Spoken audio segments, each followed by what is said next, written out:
எனக்கு அருமையானவர்களே, ஆண்டவராய் இயேசு கிறிஸ்துவின் இனிய நாமத்தில் அருமையான வேளையில உங்கள் ஒவ்வொருவருக்கும் என்னுடைய அன்பின் வாழ்த்துக்களை தெரிவிப்பதில் மகிழ்ச்சி அடைகிறேன். நீங்கள் சந்தோஷமா இருக்கிறீர்களா? தேவன் தாமே உங்களோடு கூட இருந்து இந்த நாளுக்கான ஆசீர்வாதத்தை தேவன் உங்களுக்கு கொடுப்பாராக.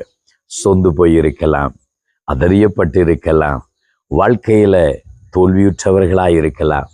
ஆனால் தேவனை நோக்கி பாருங்கள். ஒரு நாளும் தேவன் வெட்கப்படுத்தவே மாட்டார். நீங்கள் நம்புகிறது, எதிர்பார்த்திருக்கிறது கர்த்தராலே உங்களுக்கு உண்டாகும் என்பதை இயேசு கிறிஸ்துவின் நாமத்தினால் உங்களுக்கு நான் தெரிவித்துக் கொள்கிறேன். ஒரு பழைய பாடல் எனக்கு அடிக்கடி ஞாபகம் வருகிறது. எல்லாம் இயேசுவே, எனக்கு எல்லாம் இயேசுவே, தொல்லை நிறைந்த இவ்வுலகில் துணை அவரே என்று சொல்லி நாம் பாடுகிறது. நம்முடைய தாயின் தகப்பனும் அவர்தான், நம்முடைய ஞானமும் அறிவும் அவர்தான், நம்முடைய ஆஸ்தியும் அழகும் அவர்தான். என்றால் நம்முடைய எல்லாம் தேவன்தான் என்கிறதை எல்லாம் இயேசுவே, எனக்கு எல்லாம் இயேசுவே. வாழ்க்கையில பலவிதமான பாடுகள் வழியாய் நம்ம கடந்து போகிற போது சில வேளைகளில நாம் அதறியப்பட்டு விடுகிறோம் அல்லவா, சோர்ந்து விடுகிறோம் அல்லவா. எல்லாம் என்னை கைவிட்டு விட்டது, எல்லாம் என் கை நெகிழ்ந்து போய்கொண்டிருக்கிறது, ஒன்றுக்கு பின்னாக ஒன்று சோதனைகள் தொடர்ந்து கொண்டே வருகிறது, பாடுகள் வளர்ந்து பெருகி கொண்டே இருக்கிறது என்று நாம் அதரியம் அடைகிறோம். ஆனால் தேவனுடைய வார்த்தை எங்களை தைரியப்படுத்துகிறது. சங்கீதக்காரனுடைய வாழ்க்கையில இருந்து நான் ஒரு பகுதியை காண்பிக்க விரும்புகிறேன். 62வது சங்கீதம் 7வது வசனத்தில் சங்கீதக்காரன் சொல்லுகிற வார்த்தையை கவனித்து பாருங்கள். என் ரட்சிப்பும் என் மகிமையும் தேவனிடத்தில் இருக்கிறது. என் ரட்சிப்பும் என் மகிமையும் தேவனிடத்தில் இருக்கிறது. பலனான என் கன்மலையும் என் அடைக்கலமும் தேவனுக்குள் இருக்கிறது. என் ரட்சிப்பும் என் மகிமையும் தேவனுக்குள் இருக்கிறது. அதே நேரத்தில் எனக்கு உயர்ந்த அடைக்கலமும் அங்கே என் கன்மலையும் என் தேவனாக இருக்கிறார் என்று சொல்லுகிறார். ஆம், எனக்கு அருமையானவர்களே, இன்றைக்கு உங்கள் வாழ்க்கையில எல்லாம் இயேசுவாக இருக்கிறார்.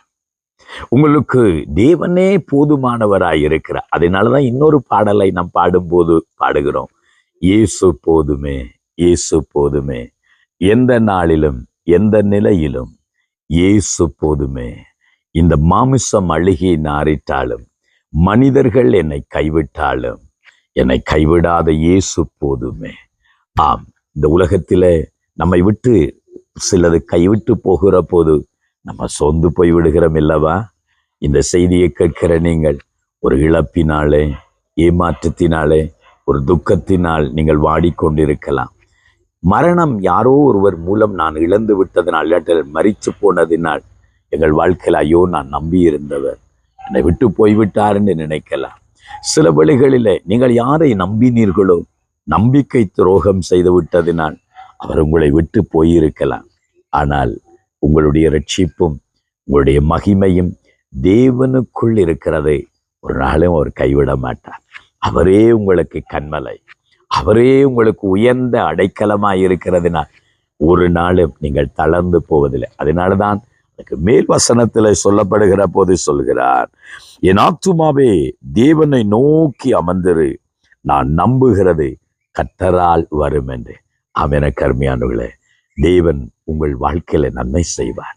நீங்கள் நம்புகிறது மனுஷனால் அல்ல, தேவனாலே வருகிறது. அந்த கர்த்தர் உங்களுக்கு உதவி செய்வார். அவர் உங்களை மகிமையாய் மாற்றுவார். அவரே உங்களை உயர்ந்த அடைக்கலத்தில் வைப்பார், உங்களை ஆசீர்வதிப்பார். உங்களுக்காக நான் ஜெபிக்க போகிறேன். தேவன் தாமே உங்கள் வாழ்க்கையில நன்மையை செய்து உங்களுக்கு ஆசீர்வாதத்தை கட்டளையிடுவார். சோமனுவமா, எங்களை நேசிக்கிற எங்கள் தகப்பனே, உங்களுடைய பிள்ளைகள் வாழ்க்கையில யார் யார் ஆண்டவரே, சுவாமி எல்லாம் கை நிகழ்ந்து போய்விட்டது, எல்லாரும் என்னை கைவிட்டு விட்டார்கள், நம்பிக்கை துரோகம் செய்து விட்டார்கள், என் வாழ்க்கையில பணம் என்னை விட்டு போய்விட்டது, என்னோடு இருந்த நண்பர்கள் உறவுகள் என்னை விட்டு போய்விட்டார்கள், எல்லாரும் என்னை கைவிட்டு விட்டார்கள் என்ற ஏக்கத்தோடு காணப்படுகிறார்களோ, இன்றைக்கு தேவன் தாமே அவர்களை ஆசீர்வதிப்பீரார். ஓ ஆண்டவரே, சங்கீதக்காரன் சொல்லுகிறதை போல நான் நம்புகிறது கர்த்தராலே வருகிறது. ஏனெனில் நீரே எங்களுக்கு மகிமையும் நீரே எங்களுக்கு ரட்சிப்புமாயிருக்கிறேன். தேவனே, உம்முடைய பிள்ளைகளுக்கு கண்மலையாய் உயர்ந்த அடைக்கலமாயிருந்து அவர்களை தேவன் தப்புவித்து நடத்தி செல்ல வேண்டும் என்று ஜெபிக்கிறேன். உம்முடைய பிள்ளைகளை உம்முடைய அன்பு கரத்துக்குள் ஒப்புக் கொடுத்து ஆண்டவர் இயேசுவின் நாமத்தினாலே உம்முடைய பிள்ளைகளை ஆசீர்வதித்து ஜெபிக்கிறோம் நல்ல பிதாவே. ஆமென், ஆமென். கர்த்தர் உங்களோடு இருப்பார். தேவன் உங்களை நடத்துவார். ஆமென். God bless you.